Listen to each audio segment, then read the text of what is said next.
10 मार्च को उत्तर प्रदेश विधानसभा चुनाव के नतीजे आने हैं। ऐसे में तमाम राजनीतिक दलों के जो प्रत्याशी हैं वो अपना नामांकन दाखिल कर लगातार प्रचार प्रसार अभियान कर रहे हैं, ज़्यादा से ज़्यादा लोगों को पार्टी से जोड़ने का काम कर रहे हैं।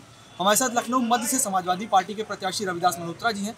सर, आप समाजवादी पार्टी की सरकार में पूर्व मंत्री भी रह चुके हैं, इस बार भी आपको पार्टी ने मौका दिया है, किस तरह से क्या रणनीति बनाई है, किस तरह से लोगों के बीच में? हम लोग लगातार जनता के मुद्दों को लेकर के संघर्ष करने का काम करते रहे हैं और लगातार पूरे 5 साल जनता के सुख दुख और दर्द में उनके साथ रहे हैं।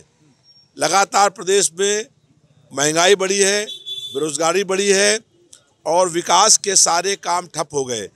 जो हम लोगों ने विधायक और रहते हुए काम कराए थे, ये सरकार और विधायक उस कामों का रख रखाव भी नहीं कर पाई। जनता में भयंकर गुस्सा व्याप्त था। जिस क्षेत्र के अंदर भारतीय जनता पार्टी की प्रदेश सरकार के मुख्यमंत्री जहां निवास करते हैं, जहां उनका 5 साल का कार्यालय है, और उस क्षेत्र के विधायक जो प्रदेश सरकार के 5 बार जो प्रदेश सरकार के मंत्री थे, वो अपना क्षेत्र छोड़ करके यहाँ से चले गए। इससे स्पष्ट है कि भारतीय जनता पार्टी ने पहले अपनी हार स्वीकार कर ली और भारतीय जनता पार्टी के मुख्यमंत्री नेता झूठ बोलने का काम करते हैं। अगर विकास का काम किया होता तो हमारा सवाल है इस बात का कि क्यों क्षेत्र का विधायक जो प्रदेश सरकार में 5 साल पूरे मंत्री रहा, वो क्षेत्र छोड़कर क्यों भाग गया। भाजपा का तो कहना है कि ये पार्टी की रणनीति है, ये जो भाजपा के हाईकमान है उन्होंने तय किया है। अगर वो विधायक यहाँ से लड़ा था, ये कौन सी नीति होती है? जो विधायक रहा वो क्षेत्र छोड़ करके क्यों भाग गया, यहाँ चुनाव लड़ने की उसकी हिम्मत क्यों नहीं हुई? इससे स्पष्ट है। और उसको टिकट काट देते अगर उसने काम नहीं किया है, उसका टिकट बदला है, तो टिकट जब बदला है तो इससे स्पष्ट है कि भारतीय जनता पार्टी ने ये जान करके कि यहाँ चुनाव वो हार जाएगा या सीट बदलने का काम किया है। आज सुबह केंद्रीय मंत्री अनुराग ठाकुर ने खुद कहा है कि इस बार जो भारतीय जनता पार्टी पूरे उत्तर प्रदेश में पूर्ण बहुमत की सरकार बनाने जा रही है, विपक्षी दल 10 मार्च के बाद गायब हो जाएंगे। भारतीय जनता पार्टी के लोग लगातार झूठ बोलने का काम करते हैं। ये लड़ाई असत्य और अन्याय के खिलाफ सत्य और न्याय की लड़ाई है और इस लड़ाई में जनता हम लोगों के साथ खड़ी है।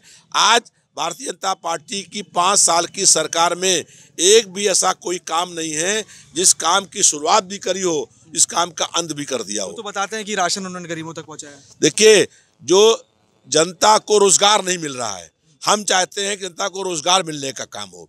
फिर जो सरकारी स्कूल थे, हम लोगों ने उन बच्चों के मिड डे मील की व्यवस्था करी थी, उनके खाने का इंतजाम किया था। वो राशन कहाँ गया? उसी राशन को, जो बच्चों का राशन था बांटने का, उसी राशन को प्रदेश के मुख्यमंत्री बांटने का काम कर रहे हैं और उसका शिलान्यास काम कर रहे हैं। ये योजना शुरू करी थी अखिलेश यादव जी ने, मुलायम सिंह जी ने, और उसमें जो गरीब बच्चे स्कूल में आते थे उनको मिड डे मील के नाम से भोजन मिलता था। वो स्कूल बंद हो गए 2 साल से। उसी भोजन को, उसी खाने को ये बांटने का शिलान्यास का काम कर रहे हैं। भारतीय जनता पार्टी ने, जैसे हम लोगों ने कोई काम किए, इन लोगों ने उसका नाम बदलने का काम किया। यहाँ बनाया हम लोगों ने अंतर्राष्ट्रीय स्टेडियम। अगर आप बनाते किसी स्टेडियम, उसको नाम रखते अटल जी के नाम से, तो बात समझ आती। अटल जी के नाम से आपत्ति नहीं है, लेकिन बात यह है कि अटल बिहारी वाजपेयी के नाम से आप कोई काम करते। लोक भवन बना है, बनाया किसने? अखिलेश यादव जी ने, और लगा दी मूर्ति किसकी? अटल जी की। तो अगर कोई काम करते तब लगाते मूर्ति, तो समझ आता कि अटल जी की मूर्ति लगा दी आपने। अटल जी की मूर्ति से आपत्ति नहीं है, लेकिन आपत्ति इस बात की है कि काम हमारा और उस काम का फीता काटने का काम प्रदेश सरकार ने किया है। केवल जनता के विकास के पैसे से नाम बदलने का काम किया है और कोई कहीं काम इस सरकार ने नहीं किया। हमारे चैनल के माध्यम से उत्तर प्रदेश की जनता को क्या संदेश देना चाहेंगे आप? हम चाहते हैं कि जनता मुद्दों पर वोट दे और भारी मतदान करने का काम करे। 100% मतदान होगा तभी इस देश का लोकतंत्र बचेगा। इस देश में भारतीय जनता पार्टी चाहती है कि लोकतंत्र खत्म हो जाए। हम लोगों के संघर्षों को दमन से, लाठी से दबाने का काम किया है। हम लोगों ने आज से 46 साल पहले आपातकाल लगा था, उस महीने 20 महीने लगातार जेल काटी थी। वो लड़ाई इस बात की थी और उससे अधिक जुल्म इस सरकार में होने का काम हुआ है और लोकतंत्र आज खतरे में है।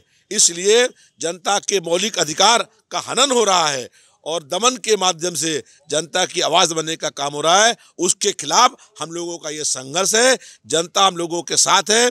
परिवर्तन होना तय है। 10 मार्च को बहुत बड़े बहुमत के साथ अखिलेश यादव जी प्रदेश के अगले मुख्यमंत्री बनने जा रहे हैं। तो ये थे हमारे साथ लखनऊ मध्य से समाजवादी पार्टी के प्रत्याशी रविदास मल्होत्रा जी, जिनका साफ तौर पे कहना है कि पिछले 5 सालों में उत्तर प्रदेश में भारतीय जनता पार्टी ने सिर्फ नाम बदलने का काम किया है, उन्होंने कोई विकास का काम नहीं किया। यही वजह है कि 10 मार्च के साथ मजबूती से उत्तर प्रदेश में समाजवादी पार्टी की सरकार बनने जा रही है। विजय दिनेश के साथ पांडे, डेली इंसाइडर, लखनऊ।